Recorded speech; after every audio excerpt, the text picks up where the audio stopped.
Bordi i Transparencës së Hidrokarbureve ka vendosur sot rritjen e çmimit të naftës me 15 lek dhe të benzinës me 6 lek për tregun e pakicës.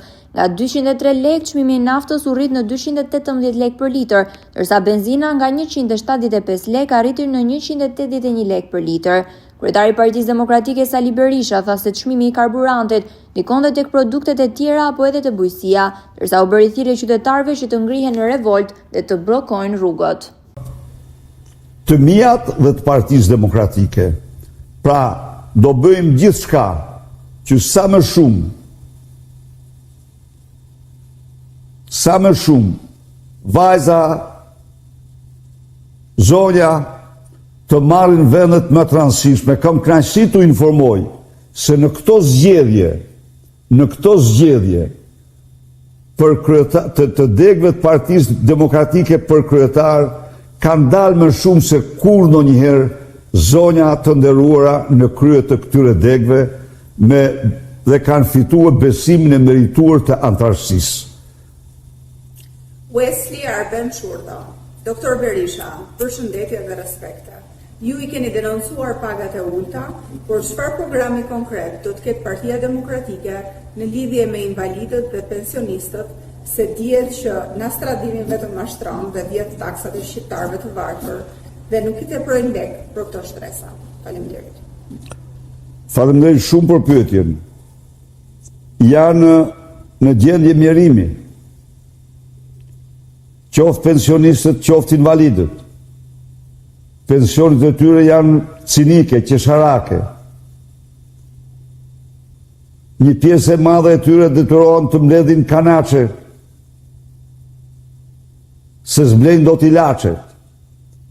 Të tjerë të presin ndihmat që u vinë nga jashtë. E theksova edhe një herë, akti i parë nuk do ketë shqiptar në 200 euro. Çka do të thotë shqiptarët jashtë zonës së rrezikut të varfërisë. Së dyti, nis vrapi i rritjes së pensioneve dhe rrogave të ulta, mbasi në qoftë se vazhdonte trendi viteve 2005-2013, ato duhet ishin sot minimumi 3 herë më të larta. I nderuar mik, në 2013 ne arritëm të kemi rrogat më të larta në rajon, përfshi këtu dhe Bullgarinë dhe Rumaninë, 2 vende anëtare të Bashkimit Evropian.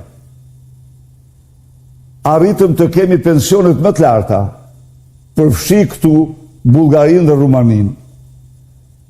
Ai trend u bllokua. Sot ne jemi në vendin e fundit për rroga dhe pensione. E kam theksoj se për të gjithë, për ndihmën ekonomike, për invalidët, për pensionistët, për rrogultit, vrapi ynë në rritjen e tyre do ndalet vetëm atëherë kur ne të kalojmë mbi kombet tjera të rajonit për rroga dhe pensione.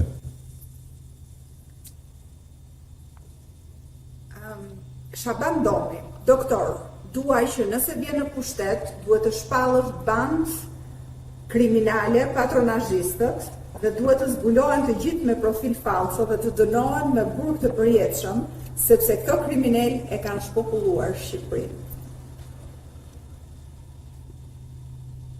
Ju siguroj se patronazhimin dhe efektet e tij do ta shqyrtojmë për ta shpallur krim shtetëror dhe për ta ndërshkuar në formën më të merituar. Keni shumë të drejtë. Shaban,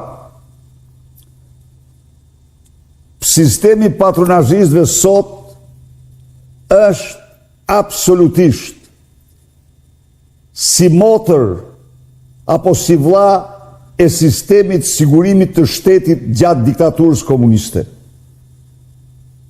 Ndaj dhe i garantoj se përvydarinë e tyre kriminale do të ndërshkohen.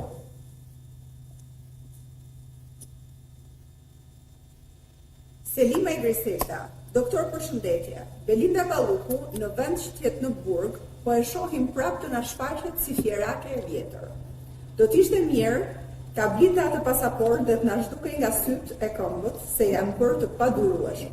Faleminderit. Këshilla dhe sugjerimi im është qytetar dhe qytetare, kudo që ta shifni korbën e korrupsionit, gjuajeni me domate dhe vezë, turprojeni publikisht se atë meriton. Le ta mbroje dirama, po qytetarët duhet të japin ndëshkimin që meriton duke turprue në çdo rrugë, në çdo shesh, në çdo sallë dhe kudo që del.